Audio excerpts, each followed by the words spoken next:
Hello, mamas, papas, aunties, uncles. Welcome back to Parenthood. I'm your host. My name is Malama Mukonde, and today's episode is a little different. Normally on the show, I bring you the experts, tips, research, conversations meant to empower you as a parent. But today, I'm stepping out of the parent's chair and sitting in the presenter seat because today I'm telling you my story. It's a story about global developmental delay.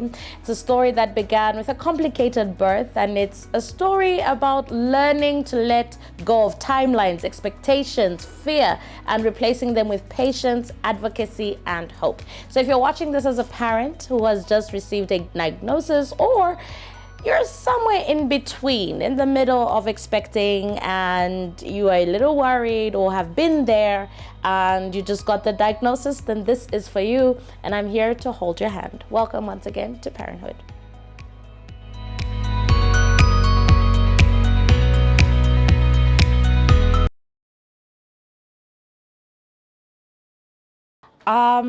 Okay, so the moment I realized that the birth was not going as planned was when I didn't hear my son cry. Ideally, when the baby pops out, you hear a child cry. Now, I think with all the confusion, it took me like a good 3 minutes to 5 minutes to realize that my child was not crying. So I started panicking. I said, is there something wrong with my child? Because in the delivery room, I had the midwife also talking to me and just running me through everything because, after the baby comes out, the placenta also has to come out, right? Weird. So it is in that moment, then I'm like, okay, where's my baby? What's happening? I can't hear my baby cry. What is going on? And the next thing I knew, we're being rushed to UTH, to the NICU, that's the neonatal intensive care unit. And yeah, things were happening so fast but so slow. I don't know if that makes sense, but it's in that moment, after a little time, after I think the placenta came out, and then I'm starting to panic and realize, okay, what's going on here I think that's when I said, something is not right here because I can't hear my baby cry. And I remember kept on saying, is my baby okay? Is my baby okay? Why can't I hear my baby?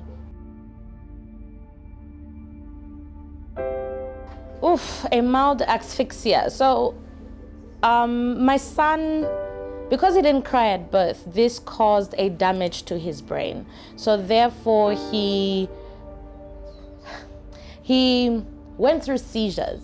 Sorry, I'm about to choke up. This is going to be a hard one. So he goes through seizures. And so right away from at birth, that's why we had to rush him to the NICU. It was, had water in his lungs and so on. And they had to rush him there to pump out. And you could see this little baby just fitting. Ooh, I didn't think this would be hard to do. But anyway, so once I was at the NICU is when they began to explain that, okay, because your son didn't cry, these are the reasons why he maybe didn't cry. There was either not enough oxygen that was going to his brain. So there is some form of brain damage, and therefore he could suffer from seizures as is exhibiting now. We don't know whether the seizures will be long-term or it's just because of the fact that he hasn't cried. So that is how I learned about this mild asphyxia. So some, from my understanding, is that some also suffer greater consequences through it, but that's how I learned about his asphyxia condition at the time.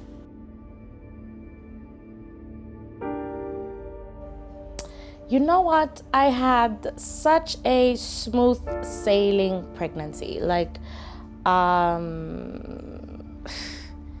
had no issues. And the funny thing about childbirth or being pregnant is you don't realize that there are complications that could happen during that first phase, or even after you give birth. You don't realize that there are complications because everyone just makes it seem like it's such a breeze. You get pregnant, you go and deliver, you go home. No, we were stuck there at the hospital for 5 days. 5 days, and it's the worst 5 days I think I've ever experienced in my life. I don't wish it on any mom, especially new moms. It's just a sad thing to go through. So for me, there weren't really any signs. I only got to experience the challenge after I had given birth. From the seizures, seeing him in the NICU was hard, because you can see this little baby fitting, and I just kept on saying to myself, something is not okay with this child. And that was before now the doctor even had to explain to me what my son's condition was and so on, and explain what we should be able to expect, here on out. And because it was a baby, it was very difficult to understand what the problem could be and so on, the extent of the damage of things, because I think we only managed to do an MRI a little later on, after he developed a little bit more. So there was just all of that. You don't even know how bad the damage is, and all these things that are just running through your head. So, yeah. Yeah. Jesus! I didn't think it was going to be hard.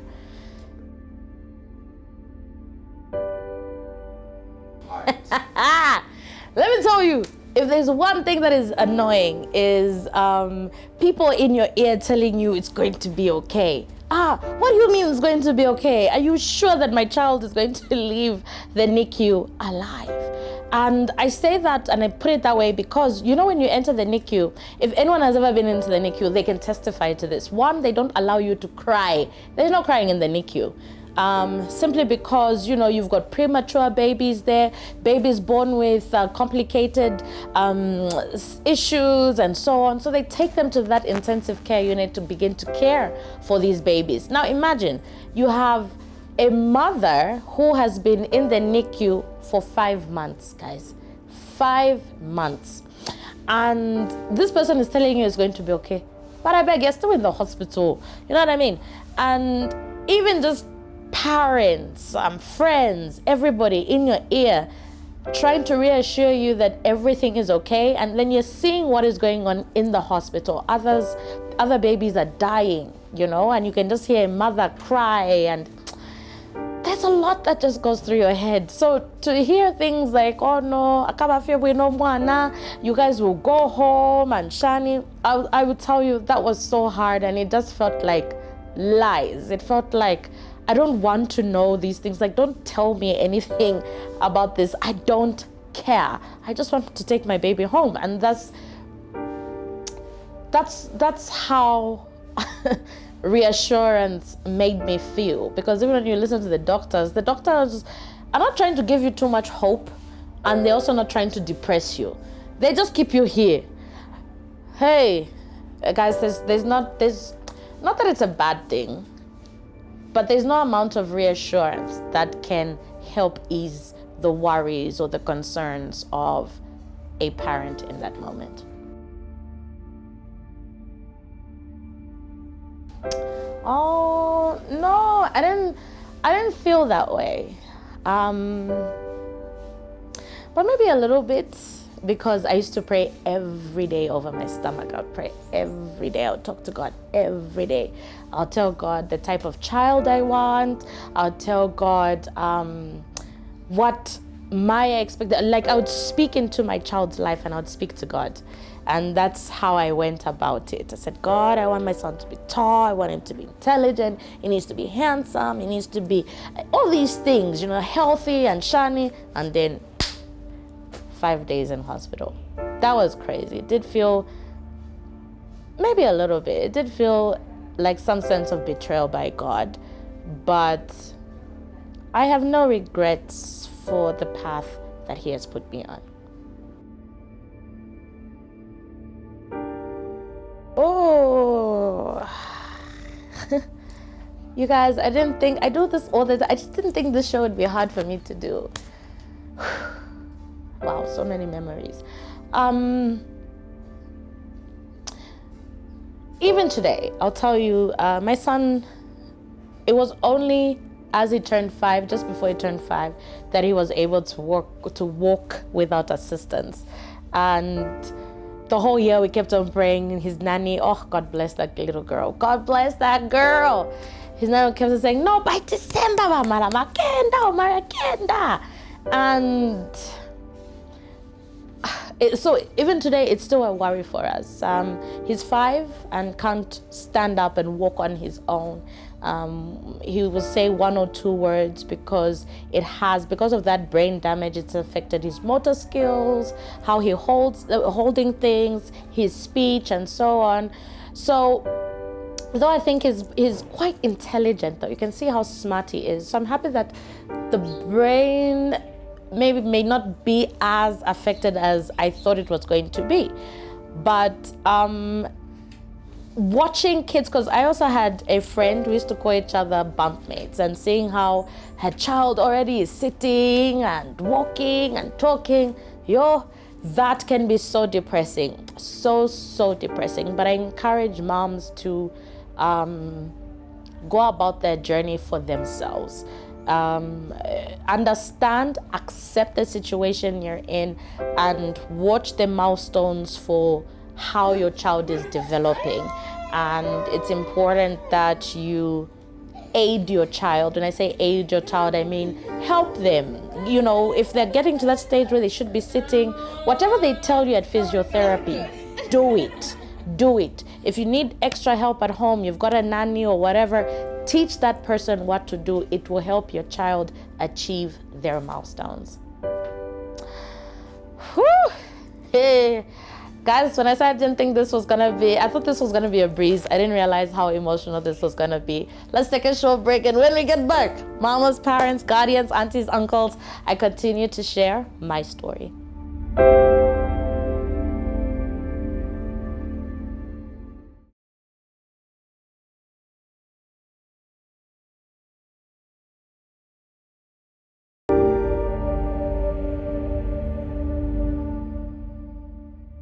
Hey mamas, papas, aunties, uncles, welcome back to Parenthood. Now today I am telling my story. Every other week I host different experts, different parents that get to share their experiences, their stories, the research, and so on. But as a parent, I started this show because I entered or unlocked the parenthood stage. So let's get back into who I am and my experience as a parent.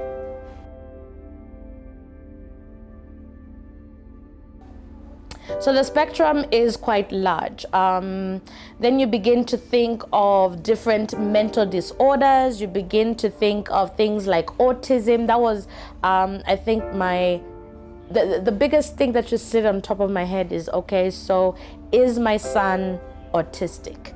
And that was something I said to myself, okay, I'm a single parent.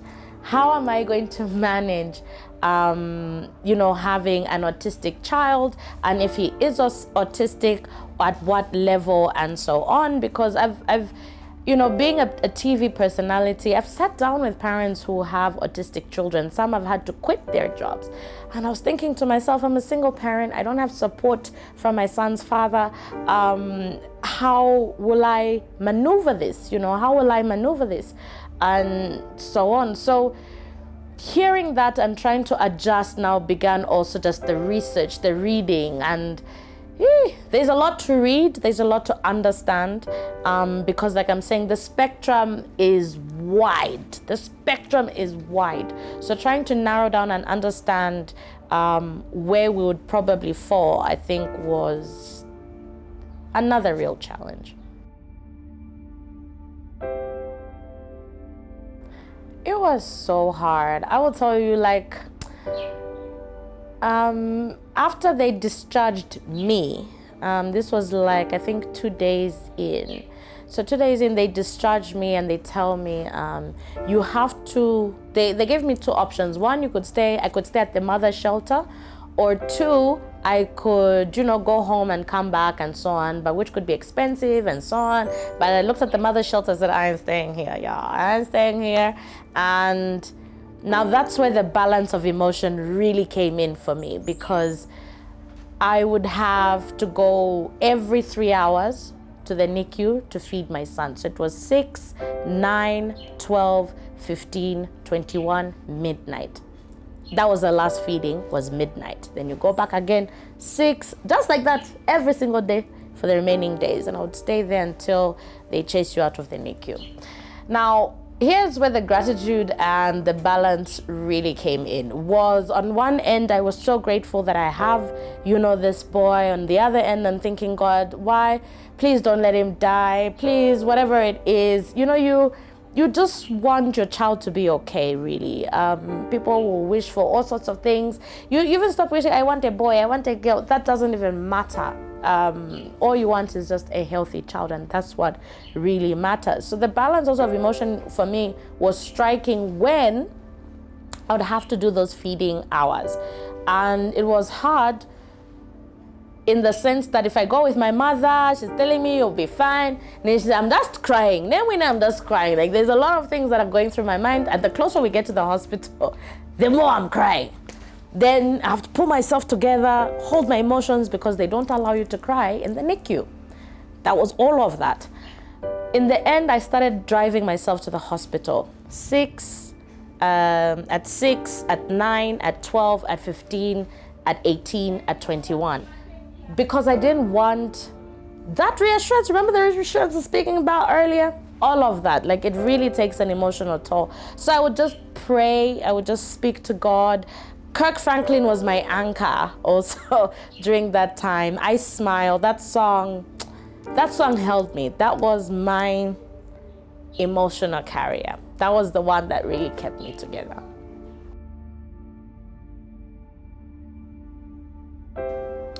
So what the success rate now means for me, even when I look at my son, is as long as he's achieving and hitting those milestones in his time and he's doing it, for me, that's where my gratitude truly lies. And it's beautiful to see that we went from praying that he should sit, he should be able to crawl, the way babies crawl, but like normal on their all fours. My son was doing the commander crawl, where it's just he's crawling on his belly and he's moving this way.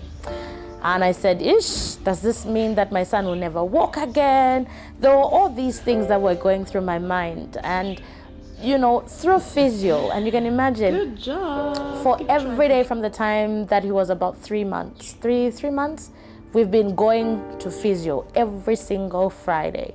And I would encourage parents not to give up and judge your child or base your child's success on their own time. Don't put your time on it. Don't put other people's time on it. Let it be your own. Let it be your child's own. So I think for me, that is something that truly helped, and it helps us, and it helps me every single day, even as a parent. So now I'm able to see that, he's moved from crawling on his belly. He went from crawling on his belly to, walking against the wall and so on. And now he's able to just hold a table and move on his own to the next. He may not be able to get up on his own and start to move, but guess what? It's progress. He's able to move on his own. He's not speaking, but there are words that he says. He's got a way that he communicates.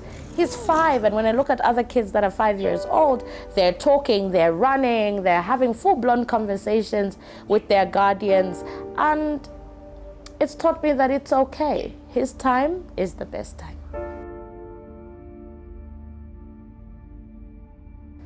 Oh, what an interesting question. How do I stay focused and keep my peace of mind? I don't even know. I think it's acceptance, really. It starts with acceptance. It starts with accepting that your child is in this position.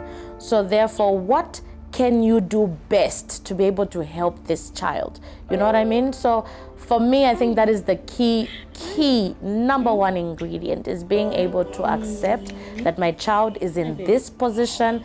Therefore, I need these kind of tools to be able to help this child. And also not being afraid. People will side eye you. People will and children are the worst. Other kids will come, he's not talking, why isn't he talking? He's removing a lot of saliva, what is the problem? And then you just explain to the child what, their fellow toddler is going through. And you can get to see, there's some children that are so compassionate and so helpful and very understanding and just lovely little beings. And then there are others that are just a reflection of their guardians, and that's okay. Everyone grows up differently. But it's something I think that helps a lot, is just being able to accept and talk about it. When people ask, talk about it. Your child is a special child. Yeah, my child is a special needs child, and I'm okay with that now. Before I used to, but acceptance. That is, it's such a game changer for you, for your child, and your relationship with your child.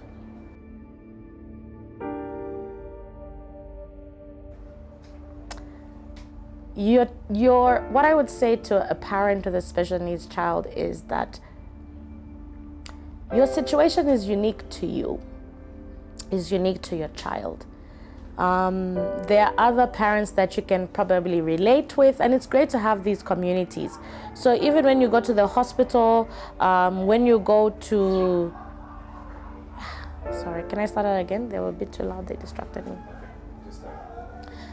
So even when, my advice to parents with special needs child is, of course, I will not stop saying this enough, is acceptance.